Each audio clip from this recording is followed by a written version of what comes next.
Choosing your Borderlands character is one of the hardest decisions you will have to make, and I'm going to help you decide on what character fits your needs the most. There are 4 choices at launch, and each character comes with their own buffs and 3 action skill sets. But let's start with Vex, as this is going to be our Siren for the game, and if you know anything about Borderlands, usually the Sirens are pretty OP, and I don't think the situation changes much in this case. Vex has elemental affinities for kinetic and all elemental types. That's right, all elemental types, which is pretty standard for Sirens. The Phase Covenant trait will have Vex attuned to the element of the gun wielded, and this will convert basically all action skills and melee damage into that type. This is what makes Vex very versatile. So whatever you've got in hand, that's what your elemental affinities will switch to. It's pretty crazy, and just how quickly you could switch from element to element depending on the situation. As for action skills, we've got Phase Familiar, Incarnate, and Dead Ringer.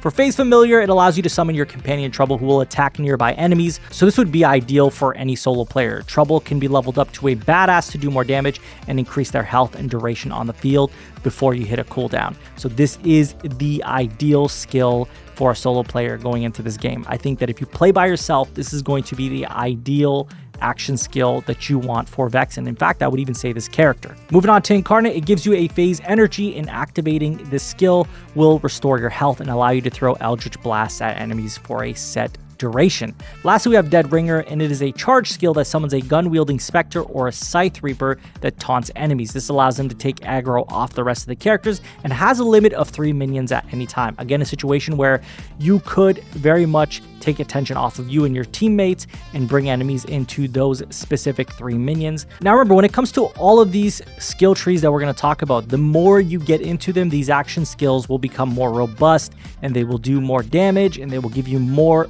buffs. So it is very much a situation where there could be a lot of customization depending on your skill set, your equipment, and your gear overall. As far as Vex goes, I think they're ideal if you're playing this game alone, or if you want elemental versatility on the fly. While also being a DPS powerhouse in your squad, this character may actually be the most broken once you get to the end game. Moving on, we've got Amon, and this is our Forge Knight. He has an affinity for Incendiary and Cryo, which is ice damage. Amon gains Forge skills depending on what's equipped. The action skills included are Scourge, Crucible, and Onslaught. For Scourge, it gives you a shield that absorbs incoming damage and uses a Forge Whip to send it back. This would be ideal, especially in a situation where you want to give your teammates the breathing room and also do massive damage, and this also gives you some breathing room as well when activating it.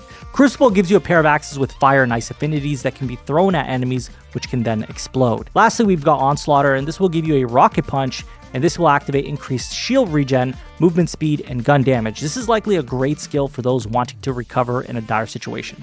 So overall, Amon is for anyone who is looking for more of a tanky character who can take a beating but also do serious damage when under pressure. I think this is a character to really look out for if you want that support role or that tanky role. Definitely one of the top choices. Next, we've got Rafa, who is our Exo Soldier, and their affinities are for shock and corrosive elements. So when using an action skill, Rafa gains increased damage dealt and movement speed. Action skills are Peacebreaker Cannons, Arc Knives, and Apophis Lance. The Peacebreaker Cannons will give you shoulder cannons that shoot enemies in front of you. This could be beneficial for a solo player as well, although I think Vex would still be better in this case. The Arc Knives give you a dash and allow you to execute a Blade Fury when initiated before the duration ends. This will damage all enemies you have marked. So if you've gone through and hit enemies and marked them and then you end it, yeah, you're going to do damage to everybody that you have marked. This could be very interesting the further you get into that skill tree and the more equipment that you get that supports that skill tree. Lastly, Apophis Lance gives you the lance in your offhand, which allows you to fire energy blasts that can also be charged, which will deal more damage. While it's still early, Rafa feels like the least enticing character, but still an option for solo players. This character reminds me of Zero from Borderlands 2, where they weren't that crazy good in the beginning of the game, but by the end game, they were absolutely a powerhouse. So this may be more of an end game powerhouse with the right equipment and skills, but for beginners, I would not recommend this character as the first option. I would probably say maybe try this character if you have been playing Borderlands a lot, or if you really like this character, but if you're looking at a easier time, especially with the start of the game, probably try another character first.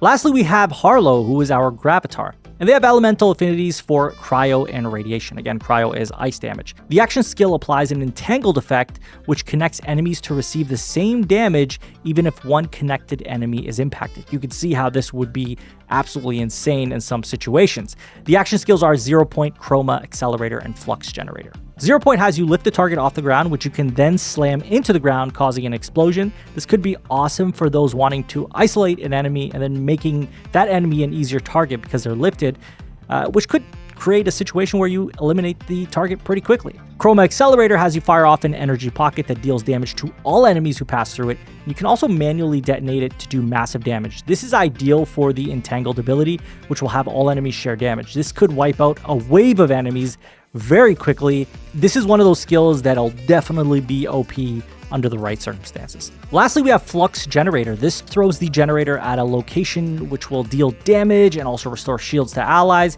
It can also be repositioned after launching. This is a great option for those looking at a support role and trying to turn the tide of battle. Ultimately, I think Harlowe is a great option as well. Not a great solo character, although the entangle ability option opens up many scenarios where you could do mass damage. This would be a great character for DPS, especially in the right squad formation. So in my opinion, looking at all the characters, I see Vex being the best long-term character. Harlowe would be my second choice for the support abilities and entangled abilities.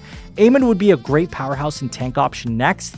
Lastly, I think it would be Rafa, especially for the early game. And these are just my honest opinions over these characters. Obviously, some of you may feel differently, or you might like the way a character looks, or you might find that certain skill sets meet your playstyle the best.